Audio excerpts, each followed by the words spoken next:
Good morning.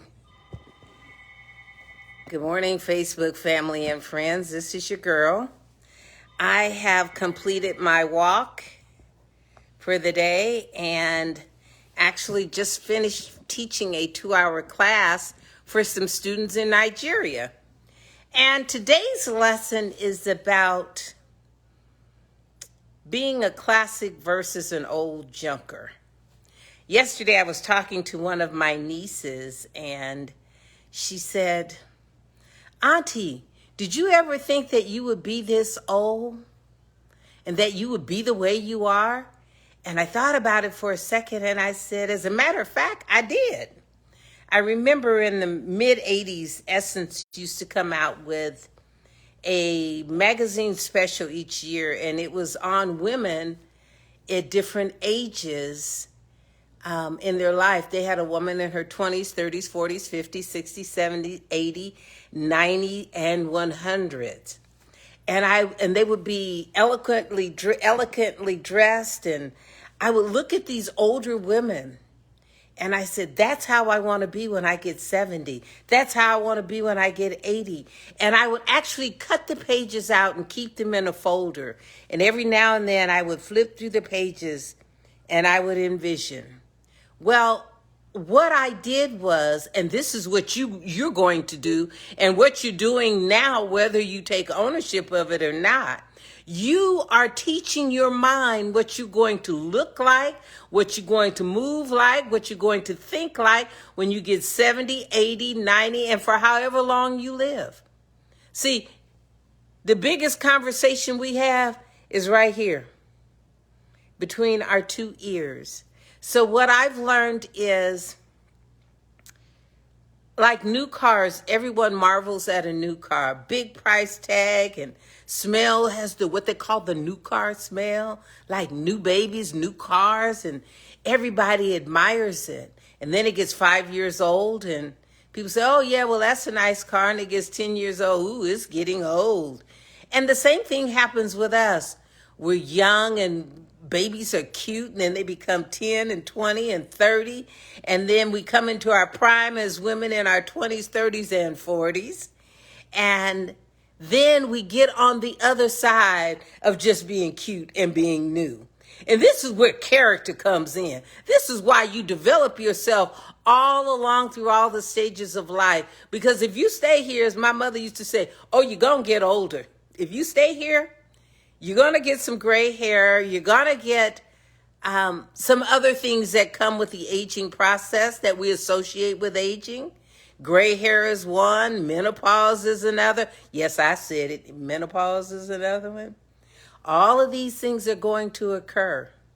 The difference is, how are you going to embrace it? Good morning, Kim. I see you. Marilyn. Good morning, Mr. Hill. How are you going to embrace this? Is for women and men. See, I decided when I looked at those old Essence magazines and I used to flip through the pages that I was going to be sexy at 70.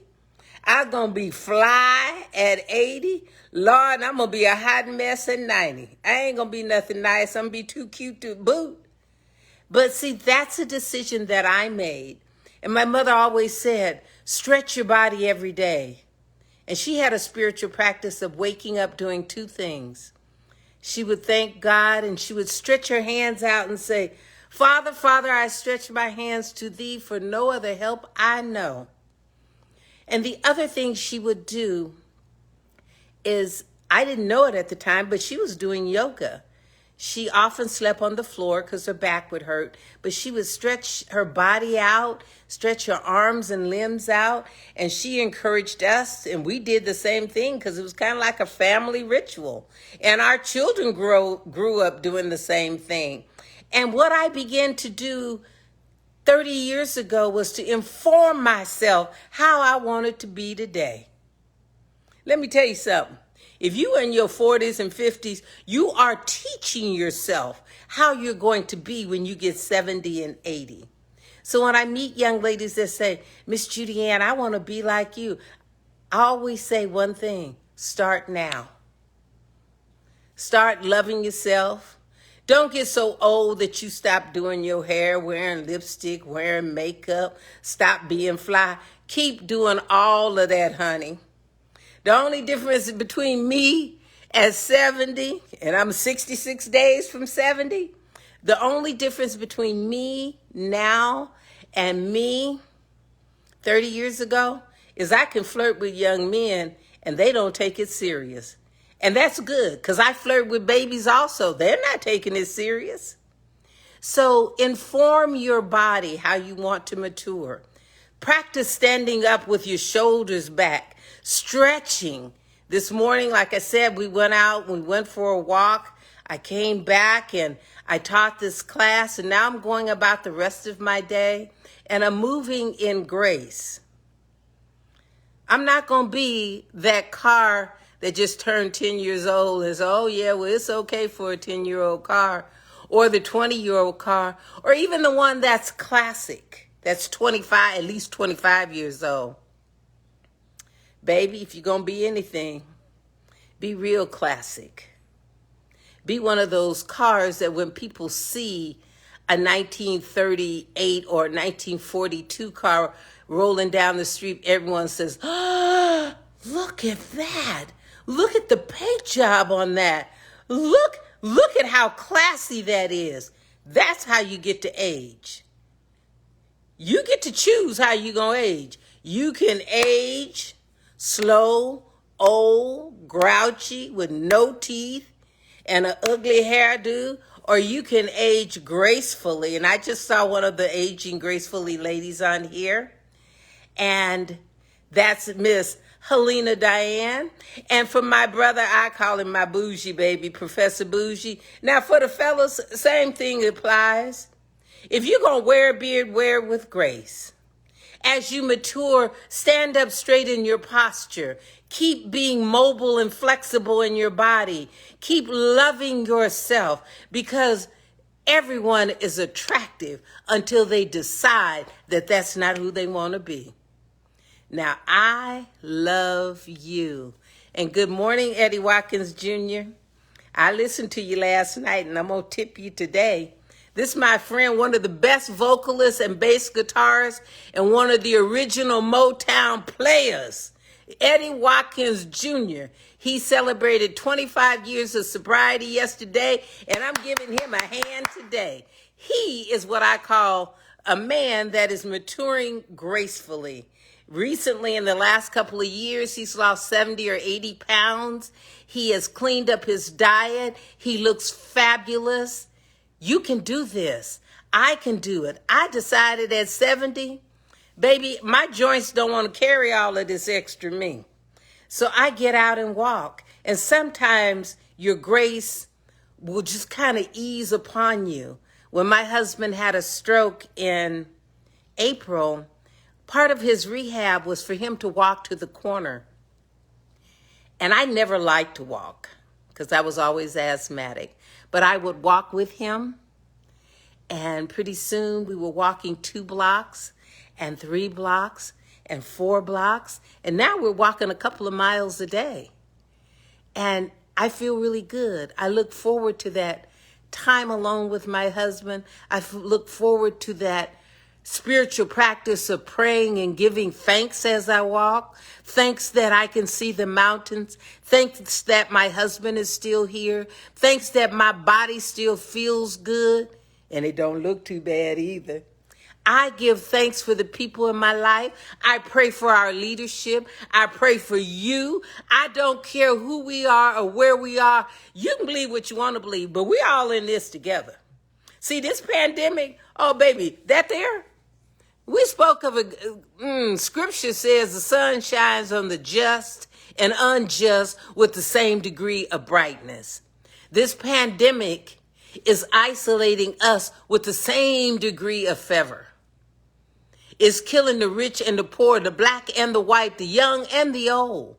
So as we begin to mature, my desire for those of you, and I would say 85% of the people that are listening at this are much younger than me. Start today seeing yourself at 70 and 80. Start practicing spiritual habits, physical habits, emotional conversations, and well-being that will support you into your 80s. Start listening at what comes out of your mouth, because your words are prayers. That's the only way I can put it. Every word you speak is a prayer. If you're speaking negativity, you're praying negativity. If you speak positivity, you're praying a positive prayer. So my prayer for you is to continue to love yourself. If for any reason you need to reach out to me, you know where to find me. You can tap me on Facebook. You can holler at me on Messenger. You can go to judyann.com. If you need some extra prayer, baby, I'll lift you up. There's a lady that I hope she sees this. I know she's challenged with some things going on in her life. And I prayed for her last night. I didn't need to tell her. I just needed to know the truth, that everything is working together for her highest good. So before I get teary-eyed, just know that I love you. I want the best for you. And treat yourself as an antique. You are valuable. You're not an old junker until you decide you want to be one. And my prayer is that everyone that's here, male and female, black and white, Republican and Democrat, and undeclared, that each one of us wants to be our very best. You're necessary. I'm going to say that again. Who you are and what you bring to this life is necessary. God didn't just create no extra people. There are no extra unnecessary people. You are necessary. There are people that love you. There are things that you give to this life and bring to this life no one else can do. Keep being yourself. Keep being that bright place where God shows up. For what I have learned over the years, that when I look into the eyes of another, I see the face of God. I love you. Ain't nothing you can do about it. Have a magical day. Stay with me 66 days to 70. And every day we'll talk about something new. Today is Ageless Beauty. And it starts from the inside and it shines outward.